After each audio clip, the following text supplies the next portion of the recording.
हम इस वक्त मौजूद हैं टिकरी बॉर्डर पर। टिकरी बॉर्डर पर पंजाब के और हरियाणा के किसान ज़्यादा आए हैं, लेकिन कुछ किसान और भी हैं जो एक कल्चर है कि भाई एक दूसरे का आंदोलन देखने चले हैं। तो कुछ गाज़ीपुर के किसान जो गाज़ीपुर पर धरना दे रहे हैं, गाज़ियाबाद बॉर्डर पर वहाँ पे धरना दे रहे हैं, वो यहाँ टिकरी बॉर्डर पर पहुँचे हैं। इनसे बात करते हैं। ये आए हैं उत्तराखंड और उत्तर प्रदेश के बॉर्डर से। इनके क्या इशू हैं जिसकी वजह से उत्तर प्रदेश के इलाके से और उत्तराखंड के इलाके से आए, इन सब चीज़ों पर बात करते हैं। क्या नाम है आपका? जी, मेरा नाम सर संदीप सिंह है। जी, मैं बेसिकली आपका उत्तर प्रदेश में एक ज़िला पड़ता है रामपुर में तहसील सवार, जो कि हमारा एरिया जो है बॉर्डर एरिया, उत्तराखंड और यूपी के बॉर्डर एरिया से हम आ रखे हैं।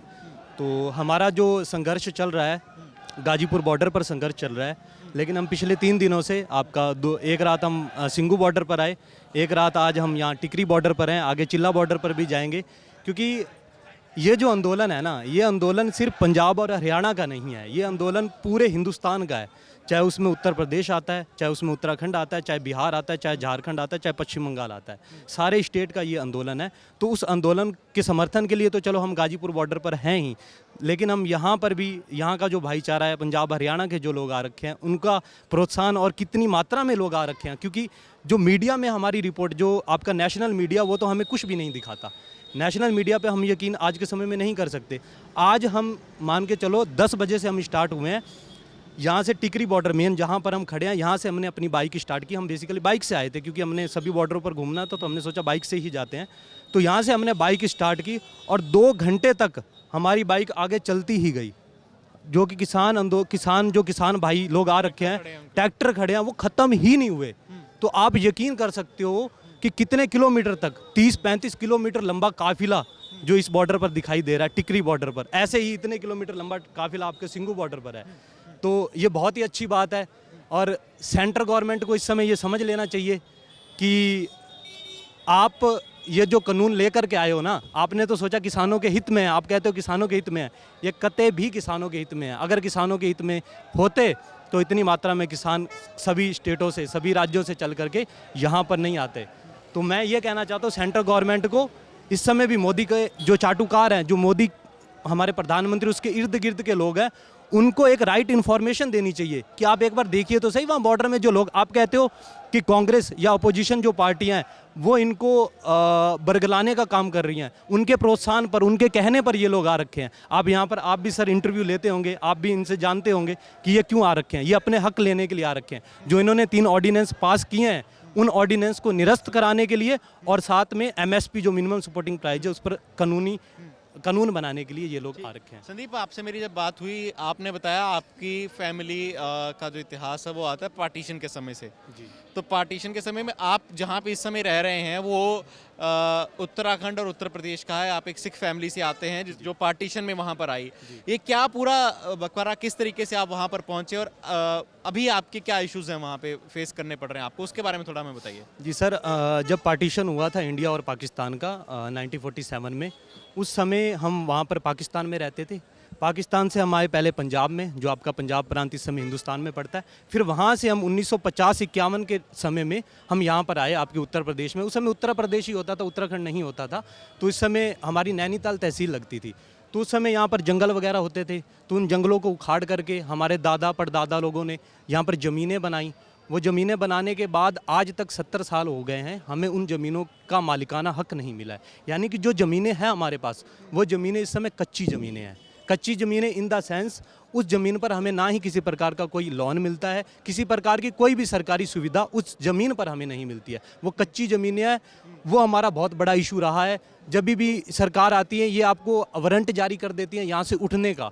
हमारे वहाँ पर रामपुर की अगर बात करें तो कम से कम 50 गांव ऐसे हैं, कम से कम 1000 एकड़ ज़मीन है, जो जिस ज़मीन पर हमारे सिख भाईचारा, ज़्यादा हमारे सिख लोग वहाँ पर रह रहे हैं, उनको उन ज़मीनों का मालिकाना हक वही हैं जो सारे वहाँ से माइग्रेट करके माइग्रेट, वो सारे ही माइग्रेट करके आ गए हैं। जो अब हमारे दादा लोग या परदादा लोग आए थे यहाँ पर, उसके बाद फिर हमारे पापा लोग आए, अब हम आ गए हैं। लेकिन हमें ज़मीनों का आज तक मालिकाना हक नहीं मिल रहा है। ये इशू सिर्फ रामपुर ज़िले का नहीं है, ये इशू उत्तर प्रदेश में बहुत से ज़िले हैं। जैसे आपका बिजनौर ज़िला हो गया, पीलीभीत ज़िला हो गया, ठीक है, और ये इतने ऐसे और भी शाहजहांपुर ज़िला हो गया। यहाँ के ज़िले के जो किसान भाई हैं, सिख भाई हैं, मेनली मैं ये कहूँगा सिख, ज़्यादातर उसमें सिख हैं, उनको उनकी ज़मीनों का मालिकाना हक नहीं मिला है। इस समय खैर गवर्नमेंट ने एक जो उत्तर प्रदेश की गवर्नमेंट है, हाँ योगी सरकार ने, उन्होंने एक कमेटी प्रेशर में बनाई है। प्रेशर में इन दी सेंस, क्योंकि ये जो मुद्दा जब थोड़ा गर्म हुआ भी, इनको किसानों को इनका मालिकाना हक क्यों नहीं दिया जा रहा, तो पंजाब से प्रेशर पड़ा इन पर,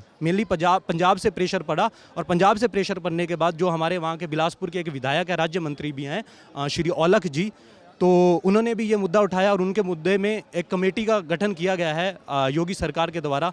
अब कमेटी देखो, इन्होंने ज़मीनों का मुआयना कर रही है, ज़मीनें कितनी हैं आपके पास, उस हिसाब से अब देखो अब ज़मीनों का हमें मालिकाना हक मिल पाता है या नहीं मिल पाता, क्योंकि हमें 70 सालों से तो ज़मीनों का मालिकाना हक नहीं मिला है, ना ही हमें कुछ उस ज़मीनों का कोई फ़ायदा मिल रहा है इस समय। संदीप, आपके इशू मतलब फिर जो पंजाब हरियाणा का किसान है उससे 2-3 इशू आपके ज़्यादा हो जाते हैं। पंजाब हरियाणा के किसान का इशू है कि भाई 3 जो कृषि कानून है वो रद्द हों, बिजली का जो ऑर्डिनेंस जो प्रपोज्ड है वो रद्द हो, और जो पराली के लिए कानून सरकार लाने वाली ऑर्डिनेंस आया है जो, वो रद्द हो, है ना। आपके इससे ज़्यादा इशू ये भी आ जाता है कि भाई आपकी जो ज़मीनें हैं वो उस पर मालिकाना हक नहीं मिलता, उस पर आपको लोन की फैसिलिटी नहीं मिलती। तो यही सारे ये कारण थे कि जिस वजह से उत्तर प्रदेश और उत्तराखंड से भी किसान आए हैं गाज़ियाबाद बॉर्डर के। जी सर, मैं ये कहना चाहूँगा, इस समय जो हमारे सामने सबसे मेन जो ये आंदोलन करने का उद्देश्य है, वो मेन उद्देश्य सिर्फ ये 3 ऑर्डिनेंस और एमएसपी पे कानून का बनाने का है। ये जो हमारे इशू हैं, ये हमारे इशू बिल्कुल बहुत अच्छे इशू हैं, इन पर भी बात होगी, लेकिन जो मेन हमारा इशू है, वो मेन हमारा इशू यही 3 ऑर्डिनेंस पहले ख़त्म होने चाहिए, एमएसपी पर कानून बनना चाहिए। उसके साथ साथ ये जो कमेटी बनी है, जो योगी सरकार की सरकार में जो कमेटी बनी है, अब ये देखो कमेटी कहाँ तक पहुँचती है, हमें अपना मालिकाना हक देती है या नहीं देती, क्योंकि वो स्ट्रगल बाद में आएगा, वो स्ट्रगल हम बाद में, लेकिन मेन जो इस समय हमारा उद्देश्य है, ये उद्देश्य सिर्फ ना ही हमारा उत्तर प्रदेश उत्तराखंड वालों का है, ये पूरे देश का उद्देश्य है। ये 3 ऑर्डिनेंस रद्द होने चाहिए और आपका एमएसपी पे कानून बनना चाहिए। संदीप, जिस दिन आप आए थे वहाँ पे, तो आते समय किसी ने रोका आपको, पुलिस ने रोका? जैसे पंजाब में पुलिस ने नहीं रोका था, पंजाब से हरियाणा में गए, हरियाणा में पुलिस ने रोका, भाजपा शासित प्रदेश है। उसी तरह से उत्तराखंड और उत्तर प्रदेश दोनों भाजपा शासित प्रदेश है। आपको कोई दिक्कत हुई आने जाने में वहाँ से? जी पहले जब हम आए थे, अभी तो मेरे को 7 दिन हो गए यहाँ आए हुए, इस समय तो खैर हमें कोई दिक्कत नहीं हुई, लेकिन जब पहले आए थे, जिस समय आंदोलन की शुरुआत हुई थी, उस समय बहुत ही दिक्कतों का सामना करना पड़ा था हमें, क्योंकि उत्तर प्रदेश और उत्तराखंड दोनों में ही बीजेपी शासित प्रदेश है, इनकी सरकार है। इन्होंने इतने बैरिकेड, इन्होंने मुरादाबाद में 200 ट्रालियाँ रोकी, 2 दिन तक वो ट्रालियाँ खड़ी कर दी, उनको नहीं जाने दिया, बहुत बड़ा इशू था, नहीं जाने दे रहे थे। और बाजपुर में आपने सर कवर किया होगा, बाजपुर में तो बैरिकेटर तोड़ करके किसान, जब 24-25 डेट की बात है, तो उस समय बैरिकेटर तोड़ करके इनको जाना पड़ा था। बहुत प्रयास किया इन्होंने रोकने का। एक छोटा सा शहर होता है ना, एक तहसील वाला एक छोटा सा शहर होता है, वहाँ पर इन्होंने 100 जनों की मात्रा में पुलिस लगाई, ताकि किसान, एक ट्रॉली भी अगर जाती थी ना किसी गांव से, तो उसको भी ये रोकने का प्रयास करते थे। अगर ट्रॉलियाँ काफ़ी मात्रा में होती थी तो ही ट्रॉली यहाँ पर गाजीपुर बॉर्डर पर आ पाती थी, लेकिन 1-2 ट्रॉलियों को ये नहीं आने देने का प्रयास कर रहे थे। और बाकायदा गाँव में जा कर के पुलिस ने ये कहा है भी आप गाजीपुर बॉर्डर या इस आंदोलन में आपको क्या परेशानी है, आप ना जाएं गाजीपुर बॉर्डर या कहीं भी इसको अपोज कर। पुलिस ने कहा या जो बाकी विभाग थे उन्होंने कहा? पुलिस विभाग ने। अब पुलिस विभाग को कहाँ से ऑर्डर आए ये तो मेरे को नहीं पता, लेकिन ये पुलिस विभाग ने गांव में जाकर, कुछ गांव में जा करके ये बातें भी कही हैं। मेरे से तो अगर पुलिस विभाग का कोई अधिकारी या सर मिलते तो मैं उनसे बात करता, क्योंकि ये हमारा कॉन्स्टिट्यूशनल राइट है, ये संविधान ने हमें राइट दे रखा है, एक अधिकार दे रखा है कि हम अपना विरोध प्रदर्शन शांतिमय। आप सर देखो 50 दिन आज होने वाले हैं, इसमें किसी भी तरह की कोई अपद्र घटना नहीं हुई, कितने शांतिमय तरीके से ये आंदोलन चल रहा है। ये आंदोलन ना सिर्फ पंजाब का, ना सिर्फ हिंदुस्तान का, बल्कि पूरी दुनिया का एक ऐसा आंदोलन है जिस आंदोलन में पूरी शांतिमय तरीके से आंदोलन चल रहा है। नहीं तो एक आंदोलन चलता है 2-3 दिन, उसके बाद वो आक्रोशित हो जाता है, उसमें हिंसा हो जाती है। लेकिन इस आंदोलन की एक बहुत ही अच्छी ये बात है कि ये बहुत ही शांतिमय तरीके से आंदोलन चल रहा है। संदीप आए हैं रामपुर से, रामपुर उत्तर प्रदेश से, और उनके किसानों के इशू कुछ और भी ज़्यादा हैं जो पंजाब हरियाणा के किसानों के हैं। एमएसपी और कृषि कानूनों के इतर ज़मीन का लेके मामला है। खैर वो कह रहे हैं कि उसका आंदोलन बाद में लड़ेंगे, फिलहाल उनकी मुख्य मांगे यही हैं। गाजीपुर पर बॉर्डर पर ये लोग आए हैं, लेकिन अलग अलग आंदोलनों में जाकर, सिंघू बॉर्डर, टिकरी बॉर्डर पर जाकर देख रहे हैं वहाँ पे मामला कैसे चल रहा है। ऐसे बहुत सारे लोगों से आपको मिलवाते रहेंगे, लगातार टिकरी बॉर्डर से आपको अपडेट देते रहेंगे। आप देखते रहिए ललन टॉप। मैं हूँ मेरे साथी जैरी के साथ। शुक्रिया।